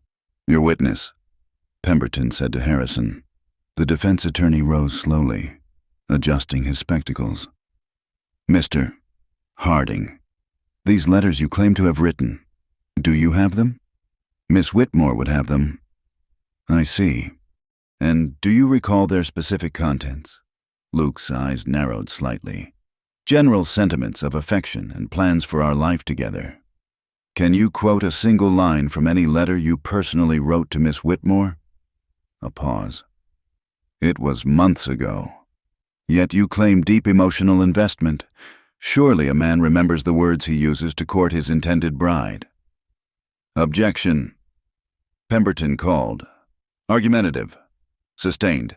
Move on, Mr. Harrison. But the seed of doubt had been planted. Harrison continued, methodically picking apart Luke's story. When had he actually discovered Clara's whereabouts? Why had he waited over a week to retrieve her? If he was so concerned with propriety, why hadn't he involved the sheriff immediately? By the time Luke stepped down, his composed mask had slipped, revealing flashes of the cold calculation beneath. The defense calls Mrs. Abigail Fletcher. The boarding house proprietress took the stand, spine rigid with respectability. Under Harrison's questioning, she revealed that Luke had never once inquired about Clara's welfare or whereabouts during the time she supposedly should have been staying there. In fact, Mrs. Fletcher said, sniffing disdainfully, the first I heard of any mail-order bride was when the poor girl appeared at my door, desperate for lodging after fleeing Mr. Luke Harding's ranch. Objection! Pemberton shot up. Hearsay and prejudicial. I'll allow it. Judge Thornton ruled. Continue. One by one, witnesses took the stand. Sam Morrison testified about Luke's behavior at the saloon. His threats and attempts at coercion. The sheriff described the torn breach of promise suit. Luke's history of complaints that seemed more about control than justice. Even Mrs.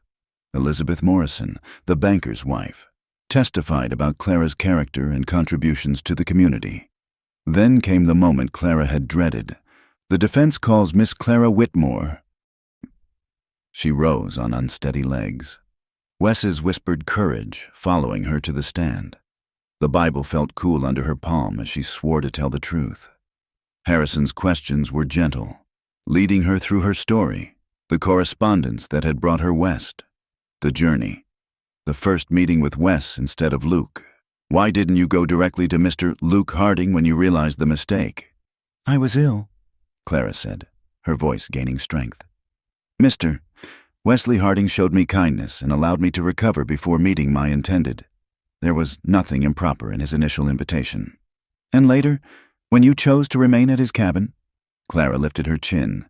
By then, I had met Luke Harding. He made it clear he viewed me as property bought and paid for. Any woman who's been... She paused, choosing her words carefully. Any woman who's experienced a man's belief that he owns her would understand why I chose differently. But you did live with Wesley Harding unwed? Yes. She looked directly at the judge. I chose love over a business contract. If that's a crime, then I'm guilty. Pemberton's cross-examination was brutal. He painted her as a temptress, a gold digger who'd played brothers against each other. He brought up her broken engagement in Boston, twisting her past trauma into evidence of moral failing. Isn't it true you arrived here already ruined, desperate for any man who'd have you? Objection! Harrison roared. But Clara answered before the judge could rule. I arrived here hoping for a new beginning.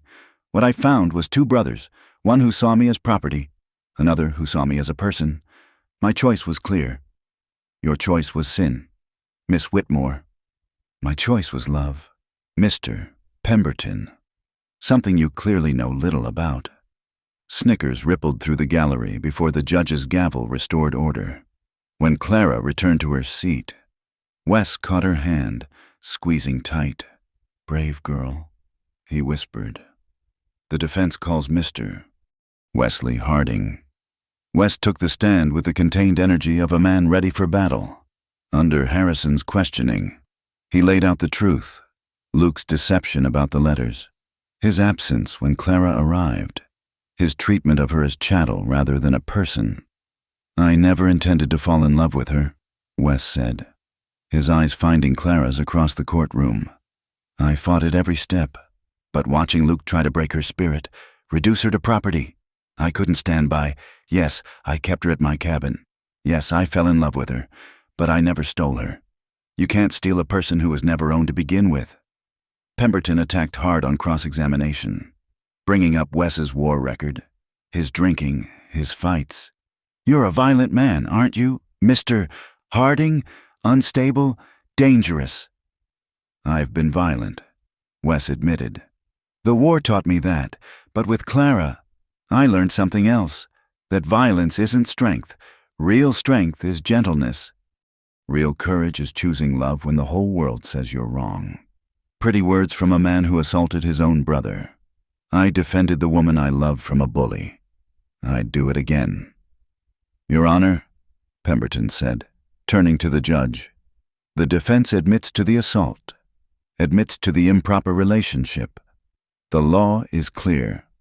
The law, a new voice interrupted from the gallery, might not be as clear as you think. Everyone turned. A distinguished man in an expensive suit stood in the aisle, a leather case in his hand. And you are, Judge Thornton demanded. Theodore Blackwood, attorney from Denver. I represent certain interests who've been monitoring Mr.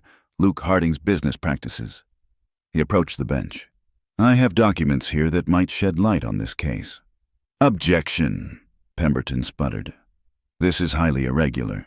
So is fraud, Blackwood said mildly. Your Honor, these papers prove that Mr. Luke Harding has been running mail-order bride schemes across 3 territories. He advertises, corresponds through hired writers, and when the women arrive, he assesses their value. The pretty ones he keeps or sells to associates. The plain ones are turned out to fend for themselves. The courtroom erupted. Luke shot to his feet, face purple with rage. That's slander. I'll sue. Truth is an absolute defense against slander, Blackwood noted. I have sworn affidavits from 7 women, Your Honor, plus correspondence in Mr. Harding's own hand discussing the merchandise.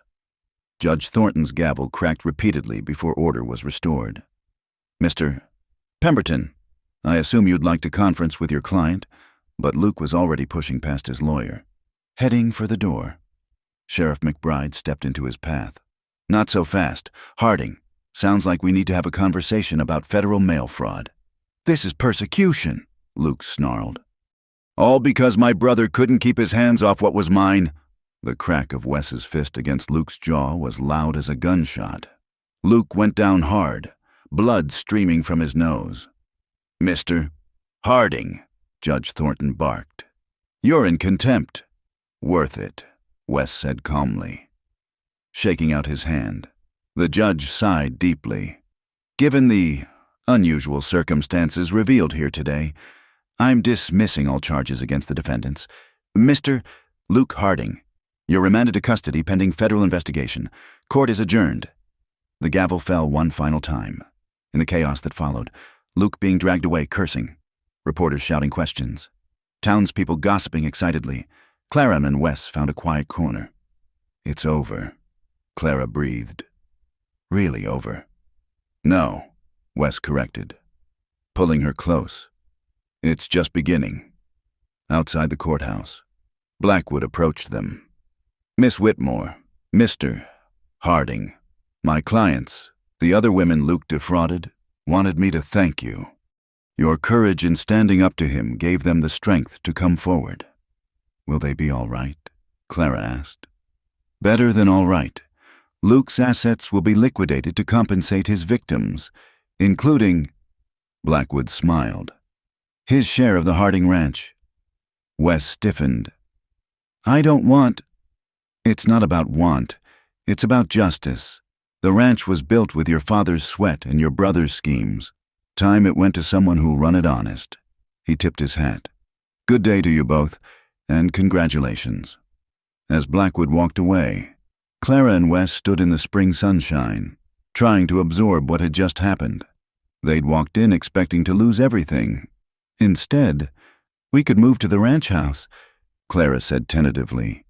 It's bigger, more room for. She stopped, blushing. For what? Wes asked, though his grin said he knew. For children. Someday, if we're blessed. He spun her around right there on the courthouse steps, ignoring the shocked gasps of passing townspeople. Children. Our children. God, Clara, is this real? It's real. She laughed through happy tears. We won. Wes, we actually won. No, he said, setting her down but keeping her close. We just refused to lose. There's a difference. That evening, the Elkhorn Saloon hosted an impromptu celebration. Sam Morrison refused to let them pay for drinks. Miners slapped Wes on the back, and even some proper ladies offered Clara cautious congratulations. You know what this means? Mrs., Elizabeth Morrison said, pulling Clara aside. You've set a precedent, shown that a woman can choose her own path. Convention be damned. That's either very brave or very dangerous. Can't it be both? Clara asked. The older woman smiled, spoken like a true pioneer. As the evening wound down, Wes found Clara on the saloon's back porch, looking up at the stars. Regrets? He asked, wrapping his arms around her from behind. Never. She leaned back into his warmth. You? Only one. He turned her to face him, dropping to one knee. Clara Whitmore, you've already given me everything.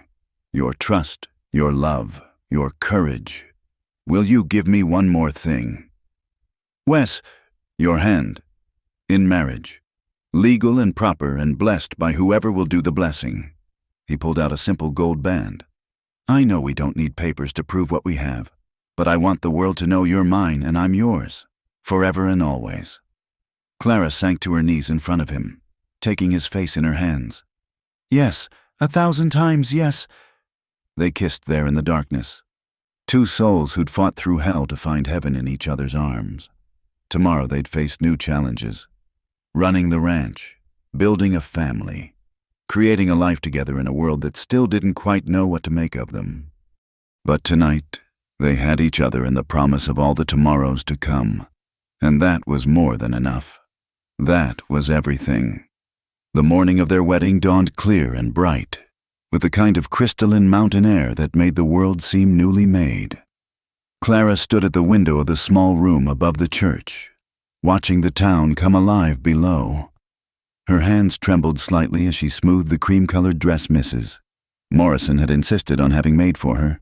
Stop fussing, Sarah Morrison said, adjusting Clara's veil. You look beautiful. I'm not fussing. I'm glowing with anticipation. You're fussing, Sarah smiled. It's allowed. Every bride fusses. A knock at the door interrupted them. Sam Morrison peered in. Ladies, we're about ready. Clara, there's someone here wants a word. Clara's heart sank. Even now. even after everything. She half expected Luke to appear with some final scheme. But the visitor was unexpected. Judge Thornton himself, hat in hand, looking uncomfortable. "Miss Whitmore, I won't take much of your time." He cleared his throat. "I owe you an apology. I let prejudice and other influences cloud my judgment. You and Mr. Harding have shown more courage and integrity than many who claim moral superiority. I'm honored to officiate your wedding today." Clara felt tears prick her eyes. "Thank you, Judge. That means more than you know." He nodded stiffly, then softened. "My wife asked me to give you this." He handed her a small, wrapped package. "Something old," she said, "for luck." Inside was a delicate lace handkerchief, yellowed with age. Clara pressed it to her heart, overwhelmed by the gesture from a woman who'd once crossed the street to avoid her. The church bells began to ring, their bronze voices carrying across the valley. Clara took a deep breath. It was time. The chapel was small and simple, built of local pine and faith. Wild flowers filled mason jars on every surface. Wes's touch, she knew. He'd risen before dawn to gather them from their mountain. The pews were packed, not just with friends, but with curious townspeople drawn by the romance of their story. Then she saw him, and everyone else faded away. Wes stood at the altar in his black suit, hair slicked back, looking like he might bolt at any moment from sheer nerves. But when their eyes met, his whole face transformed. The smile that spread across his features was like sunrise, slow, inevitable, glorious. Sam Morrison offered his arm. "Ready, girl?" "I've been ready since the day he caught me at the stream," Clara whispered. The walk down the aisle felt both eternal and instant. Each step brought her closer to the life she'd chosen, fought for, nearly died for. Wes's eyes never left hers, and she saw their whole journey reflected there. The storm, the cabin, the stolen week, the separation, the reunion, the trial. All of it leading to this moment. When Sam placed her hand in Wes's, the touch sparked through her like lightning. His fingers were steady now, all nervousness gone. "Dearly beloved," Judge Thornton began, his voice carrying new warmth.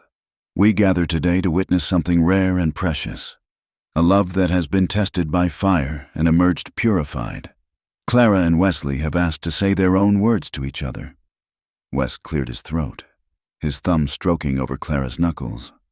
"Clara, I was dead when you found me, going through the motions of living, but dead inside where it counted. You brought me back to life with your courage, your kindness, your stubborn refusal to let me hide. I promise to spend every day earning the gift of your love. I promise to be your shelter in storms, your partner in joy, your comfort in sorrow. I promise to choose you, again and again, in this life and whatever comes after." Clara was crying openly now, not caring who saw. When she found her voice, it was strong and clear. "Wes, I came west looking for a new beginning, but what I found was my ending. The end of running, of hiding, of accepting less than real love. You saw me when I couldn't see myself. You gave me strength when I had none. You offered me a choice when the world said I had none. I promise to stand beside you through whatever comes. I promise to fill your life with laughter, your home with warmth, your heart with peace. I promise to love you beyond the last star burns out." "The rings?" Judge Thornton prompted. Young Tommy Morrison, scrubbed and serious in his role as ring-bearer, stepped forward. The bands were simple gold, but Wes had had them engraved. Clara glimpsed the words inside hers as he slipped it on. "Forever choosing you. By the power vested in me by the territory of Colorado and the grace of God." Judge Thornton proclaimed, "I pronounce you husband and wife. Wes, you may kiss your bride." The kiss was everything, tender and passionate, reverent and claiming. The chapel erupted in cheers and applause. Someone whooped. Definitely a minor. Someone else sobbed, probably Mrs. Fletcher, who turned out to be sentimental about weddings. They practically floated back down the aisle, hands clasped, faces radiant. Rice rained down as they emerged into the sunshine. The whole town seemed to have turned out, lining the street to the town hall where the reception waited. The celebration was a mix of frontier casual and unexpected elegance. Tables groaned under the weight of food. Everyone had contributed something. A fiddle band struck up lively tunes. Children ran between the dancers' legs. It was chaotic and perfect in theirs. Happy? Wes asked as they swayed together to a slower song, oblivious to the crowd around them. That word's too small. Clara murmured against his shoulder. I need a bigger word. Cosmic, transcendent, incandescently joy-filled. He chuckled, the sound rumbling through his chest. I love you, Mrs. Harding. Say it again. Mrs. Harding, my wife, mine. She pulled back to look at him. Yours, always. The party continued well into the evening, but eventually Wes and Clara slipped away. A wagon waited, decorated with flowers and ribbons, to take them not to the ranch house, but back to the cabin where it all began. I thought we were moving to the big house, Clara said as they wound up the familiar mountain trail. We will, but tonight I want you in the place where I first knew I loved you, where you chose me when you could have had comfort and propriety, where we became us. The cabin glowed with candles when they arrived. Wes had prepared everything, flowers on every surface, champagne cooling in the stream, the bed made with new linens. It was simple and perfect, like him. That night, they came together as husband and wife with a freedom that took Clara's breath. No more hiding, no more shame, no more stolen moments. Just the two of them, bound by law and love and something deeper than both. I have something to tell you, Clara whispered later, as they lay entwined in the candlelight. Wes nuzzled her neck, clearly more interested in action than conversation. I'm fairly certain that in about 7 months, there's going to be 3 of us in this cabin. Wes went perfectly still. Then he was up on his elbow, staring down at her with wonder. We're going to have a baby, yes. The joy that transformed his face was almost too beautiful to witness. He placed a reverent hand on her still flat stomach. A baby, our baby, our baby, Clara confirmed, covering his hand with hers. When did you know? I suspected last week, Mrs. Morrison confirmed it yesterday. She says I'm healthy as a horse and twice as stubborn, so everything should be fine. Wes kissed her deeply, then pulled back with alarm. Should we be... can we still... Clara laughed. Yes, you impossible man. We can still... For months yet. Thank God, he muttered, making her laugh harder. They made love again. Slower this time. Wes whispering words of awe and promise against her skin. When they finally slept, it was deep and dreamless, the sleep of the content. Clara woke to sunlight streaming through the windows and the smell of coffee. She found Wes on the porch, cup in hand, watching the sunrise paint the mountains gold. Couldn't sleep? She asked, wrapping the blanket around both of them. Too happy, he admitted. Keep thinking I'll wake up and find it was all a dream. Not a dream. She took his hand, placing it on her belly again. This is real. We're real. They stood together, watching the world wake up. Below them, the valley spread green and promising. Their cattle grazed peacefully. Their garden showed the first shoots of spring vegetables. Their life together stretched ahead, not perfect, but theirs. No regrets? Wes asked, echoing his question from months ago. Clara turned in his arms, the blanket falling away. Only one. His brow furrowed. What? That it took so long to find you? She smiled. But then again, maybe we had to break a little first, so we'd know how to fit together when we healed. Clara Harding, philosopher. He teased. Clara Harding, rancher's wife. She corrected. Mother-to-be, keeper of your heart. Keeper of my heart, he agreed. Yesterday, today, and tomorrow. And all the days after that? Every single one. They sealed the promise with a kiss as the sun climbed higher, blessing their mountain kingdom with light. Inside Clara, new life grew, proof that from the ashes of old pain, something beautiful could bloom. They'd fought for this, bled for this, refused to surrender to a world that said their love was wrong. And they'd won. Not just the legal battle or the right to be together, but something deeper. They'd won the chance to write their own story, to choose love over fear, to build a life on their own terms. The cabin that had sheltered their forbidden love now stood witness to their legitimate joy. These walls had heard their first confessions, seen their first kisses, held their secrets when the world would have torn them apart. Now it held their future, all the laughters and tears, the children and grandchildren, the long years of loving yet to come. Clara leaned back against her husband's chest, feeling his heartbeat steady against her spine. Somewhere in the valley, church bells were ringing, calling people to worship. But here on the mountain, in the cathedral of sky and stone, she'd already found her religion. It was simple, really, just 2 words. But they contained everything. Choose love. And they had, against all odds, despite all obstacles.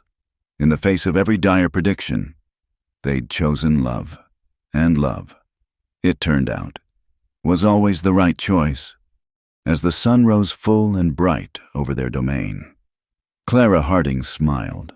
She'd come west as a desperate woman running from shame. She'd found herself in the arms of a broken man who thought he had nothing to offer.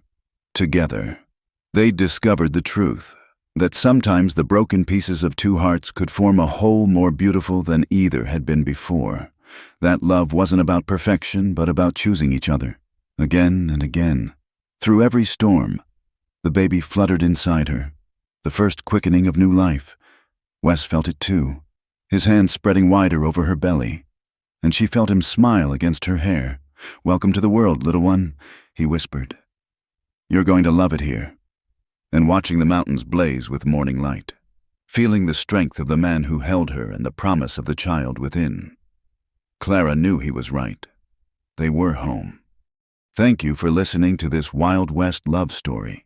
If you enjoyed Clara and Wes's journey, please let us know where you're listening from in the comments below. We'd love to connect with listeners from around the world. Don't forget to subscribe to the From Wild West channel for more tales of frontier romance, courage, and adventure. Share your thoughts about their story. Did you think Clara made the right choice? What was your favorite moment? We read every comment and love hearing from our audience.